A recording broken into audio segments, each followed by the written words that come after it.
ShartimusPrime, ShartimusPrime. Reading comics, toys are hella sick, hella whacking it, taking bad hits, taking bad shit. Subscribe. Yeah, less weird now, right? Perfect. Hey, what's up, you guys? ShartimusPrime here, doing another G.I. Joe Classified Series action figure review on the Snake Eyes and Timber Alpha Commandos 2-pack. Try and get your G.I. Joe Classified figures, you can do so at Search your feelings, you know it be true. Dorkside Toys is a store for you.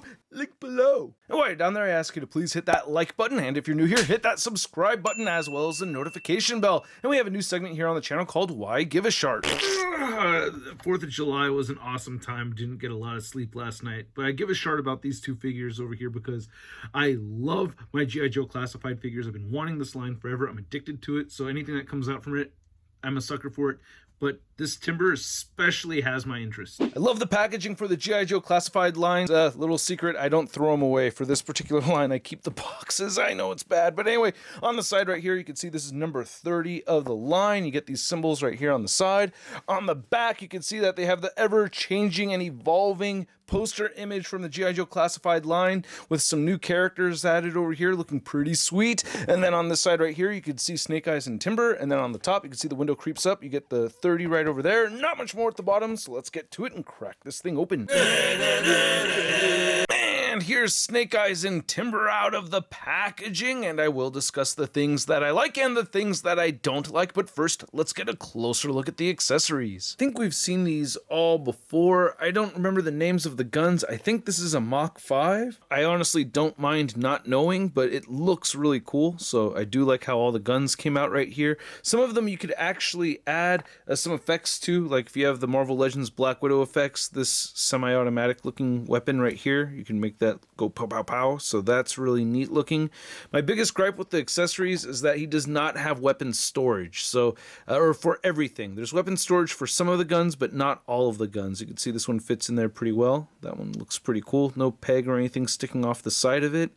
You cannot remove. Oh, you can! Oh, what a dumbass! I didn't realize you can't. You could remove that. That's awesome. So you could swap out the magazine right over there. That's pretty cool. If you could do that with this one too. Yep, you can. Banana clip comes right out of there. So that's pretty sweet. I do like that. That's a very cool feature. Same thing right here. Yeah, nope. It's not happening with this one. I've called this an Uzi in the past, and now I know for sure it's not an Uzi. But anyway, he does come with this handgun right here with a silencer that you could attach to it. You cannot port in an effect into the silencer right over there, but he does have storage for it, and there is a hole. It just doesn't go deep enough into it so that you could actually plug anything in there. And then you can see the gun will go into the side right there, and then you have this nice looking blade. I love that gunmetal gray right there. That is nice. Really, really nice looking. Very, very dull end right over there, but yeah, it's one of the few parts of the figure that actually has some color added to it. Not a whole lot of paint on this. And then here's the Timber figure, and he comes with the 2 head sculpts, which is awesome as hell. I really like this thing. Now, I do have a little bit of fear of breaking this neck peg right over here, but so far, I obviously have not broken it. I've taken a bunch of pictures, but yeah, you can just port this right on, and snaps right on there just fine. And this looks impressive as hell. Look at those gold eyes. Wow, they really got those scary wolf eyes going on right over there. I love the paint detail. The sculpt on this figure is amazing. Look at all those gashes right there. Oh man, those scars look great. Love how the fur is sculpted throughout on this. You could hear the fireworks going off. That's why I'm reviewing the G.I. Joes today. It's 4th of July, you guys. But yeah, this looks great with the different colors of gray that we're seeing and the white. The snout right over here looks really good. Wow, God, I'm really loving this. That is so dope. Love the ears and everything. But as much as I like this head sculpt, I do prefer this one right here. And wow, holy crap. Hasbro just crushed it with this head sculpt. I mean, both of them look great, but geez, man. Even if I darken things right here with the lighting, you can see things a little bit better. Those teeth look awesome. Really love this. Wow. And the whole figure looks good too. I mean, dude, look at all that fur and everything, the color variation throughout. This is just a very impressive figure. I think this is my favorite animal figure I've ever had. This looks great. I love how the paws look underneath right over here. I mean, I'm just very impressed by this thing. Oh man, when we get into the articulation right over here, this one definitely beats the Battle Cat. But yeah, as far as the way the fur and the paint, everything on this just looks awesome as hell. Really dig this quite a bit. If you can get the head to move up that much and down, you can turn side to side and rotate and pivot. And you also get a neck joint right here that does twist just a little bit. It does turn side to side a little bit, and it shifts up and down more than anything else. So it's more for vertical movement right there. The torso has a nice bend side to side. You can shift that up and down, and it's on a ball joint, so it can twist in several directions. You get the tail that can move up and down and rotate right there. And then the legs can move outward just a little bit with these front legs. With the hind legs, you get the same thing going on. Of course, you could rotate them forward and back, and then you get a bend right here, so it has a hinge and rotates. You also get just a hinge right here at this upper ankle piece, and then you have this lower ankle where it does hinge up and down as well, and has ankle pivot rotation. And then you get the hinge that moves forward and back at the knee right there, and then you get this rear ankle piece right there, and then you get this bottom ankle that can move up and down and as well has ankle pivot. Quadruple ankle pivot party, yeah! So I don't know if I could say this is my absolute favorite design for Snake Eyes, but I do think it looks badass nonetheless. I love this texturing right here on the inside, right there on each side of the mask. That looks really cool. Love the glossy black paint over the lens. Then you get the strap coming around the back right over there. It's not removable or anything. And for a quick head sculpt comparison or Snake Eyes comparison, you could see the Series 1 retail classified Snake Eyes head compared to this one. I'll do a head swap. They did use a bunch of parts from the Firefly body, which I mostly really like. I just don't like this big gap in the elbow joints. That bothers me. It just sticks out, looks weird. And then you can see that he has this whole vest over it and everything. And then the little bit of paint right there for your 0.0, so 0.0, and then you get your Joe logo right there.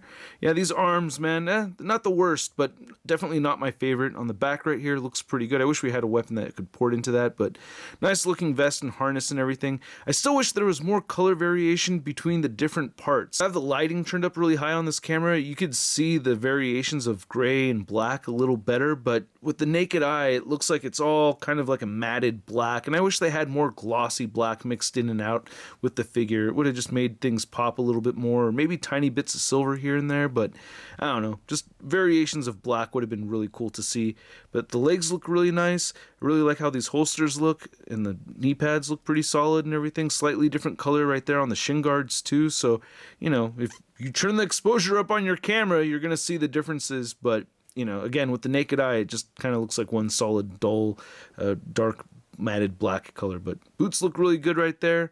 I like the details, and he does have treads and peg holes at the bottom of the feet. You can get the neck to look up just that far. There is a disc hinge ball joint in there. You can also get the neck to move downward or the head to move downward that much. It can get a little bit tricky to move because that neck joint will want to move too. So you get side-to-side motion right there, and then the neck joint allows for great pivoting, and you can shift forward and back at the neck as well. So you can see how that's moving. You get these butterfly joints that do shift forward and back. You can get the arms moving up above the 90-degree mark right there. They will move all the way in, rotate a full 360, bicep swivel, double jointed elbows, wrist turn side to side. Left hand has a horizontal hinge, right hand has a vertical hinge. You get a diaphragm joint that I'm trying to bend it with this whole added piece right over here. This vest is really restricting movement. So just using the waist joint, you can turn side to side. You can get pivoting in there, and it will move back a little bit and forward just a tad. But you're really just going to get side to side waist movement out of this torso joint over anything else. You do get drop down hips. So with, I guess, getting this huge knife out of the way right there, you can see that, you know, they will move all the way outward, so that's cool, and the weapons are blocking this right here on this side. You can get the legs to kick all the way forward, back, upper thigh cut, Double jointed knees. You do get boot rotation. Ankles move down. They don't move up. They don't really move up. That's frustrating. I guess maybe a tad, but I wish they could move up. And then he has beautiful ankle pivot. Now to measure out these figures, you can see that Snake Eyes is standing at about the 6.5 inch mark. Timber over here, the back is going up to around the 2.5 to 3 inch mark. Then measuring Timber from nose to tail, you could see the figures at about 6 inches across. Now for a wolf comparison, I wanted to show off Timber here next to, I think this is the Lord of the Rings wolf creature. I can't remember, but I've been using this as my Wolfsbane. This is very articulated, but it does not have ankle pivots throughout like this one does. And then we have the X2 wolf that came with the Wolverine figure, and yeah, this looks cool, but yeah, not very articulated at all. And then here's a side view of the wolves. One thing worth noting is that these two figures right here do have articulated jaws, while this one does not, but obviously it does have the swappable faces. And then here's Timber next to the Marvel Legends Weapon X. I had to show these two off side by side. They look great together. So yeah, if you wanted to pick up this set just for the Timber so you could have it with Wolverine over here, I mean, this figure's not bad either or anything, but yeah, I don't know, that Timber is exceptional. Then here's the new Snake Eyes and Timber next to the Series 1 Snake Eyes from the Classified line. Which Snake Eyes do you like more? I like this one more. I just like the whole ninja aspect. That's what I think of when I think of Snake Eyes. Of course, you know, this isn't wrong or anything. I just, you know, like that one more. And then here's Snake Eyes and Timber next to one of my Cobra Infantry troopers, and we have the Target exclusive Firefly. And you can see that there are some parts from Firefly that were used for Snake Eyes. I thought I'd seen these boots or these shin guards before on another classified figure. I could not find them. I thought maybe it was from Major Blood, but nope. Yeah, so I think this is all new stuff right there. And then here's Snake Eyes and Timber next to your average 6-inch scale figure. We have the Marvel Legends Big Time Letdown Spider-Man. Ooh, you got a cute little puppy. Did a puppy like a pizza? I got a little pizza for the puppy. Here you go, puppy. Here you go. So I hope you guys enjoyed this video. If you did, please show some love to the channel by hitting that like button. And if you're new here, hit that subscribe button as well as the notification bell. And a big thanks to all these people that support this content via the Tron and membership. This is a cool 2-pack set. However, I don't think it's necessary for everybody, right? If you are not interested in having a Timber and you already have the retail version of Snake Eyes, I guess you could just hang on to that one and be just fine. However, I don't see why you'd want to miss out on the opportunity of getting this badass Timber figure. I really like it a lot. The Snake Eyes I actually really do like too, but just not as much as the first version. As far as like a SWAT team combatant or military looking figure, it works very well. The articulation is a little bit hindered, but still a very cool looking figure regardless. Wish there was more glossy black paint on it though, as I mentioned earlier, but it doesn't look bad at all. And the more I look at it, I kind of still see a little bit of this kind of neat charcoal bluish hueish kind of thing going on. It's kind of weird, man, but anyway, it looks dope. I'm gonna grade these differently. So at the price point of around the $45 mark for the 2-pack set, I guess I'm gonna give the Snake Eyes a Sud rating of, it's not so bad. and I'm gonna give the Timber figure a Sud rating of, I love it. and I had to give them different Sud ratings because for a wolf, that Timber is absolutely amazing. Now again, it's 6 inches across, you know, the Snake Eyes is 6.5 inches tall. It's more dense and everything, but I feel like, you know, for a 2-pack set, not a bad price point for either of these figures right here. I think it's a dope set. So anyway, I want to know what you think. Let me know in the comments section below. If you want to see the latest in action figure news, you can find it all over at toynewseye.com. And if you want to stay in touch with me on social media, you can find me over on Instagram, Twitter, Twitch, and TikTok. And I will catch you guys later with another Marvel Legends review. Peace. I'm gonna play with my toys today. Well, I don't care what my people say. I'm gonna play with my toys today. Can't have one, I gotta get them all. Time to make a trip to the local mall. Oh yeah. That's crispy. Hey, new ShartimusPrime videos. Hey, you should click one. Yeah, click on one of them. Or subscribe if you haven't. Your face, I said my shot, in your face, I said my shot, your face.